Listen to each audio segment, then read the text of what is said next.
What if I told you there's a game-changing technique that can boost your productivity in just 30 seconds? 3, 2, 1. Meet the Pomodoro Technique, created by Francesco Cirillo. This method uses timed intervals to enhance your focus and efficiency. The name comes from the Italian word for tomato, because Cirillo originally used a tomato-shaped kitchen timer.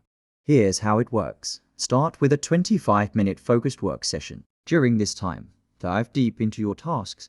No distractions allowed. Keep your phone away, silence notifications, and immerse yourself fully in your project. When the timer buzzes, take a 5-minute break. Use this time to stretch, sip some water, or simply clear your mind. This rejuvenation period is essential for resetting your focus and preparing for the next work session.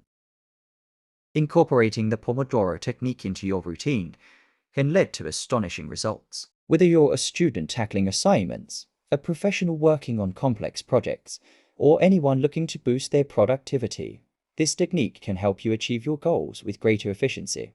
Ready to focus like a pro? Don't forget to hit follow for more tips. Until next time, bye for now.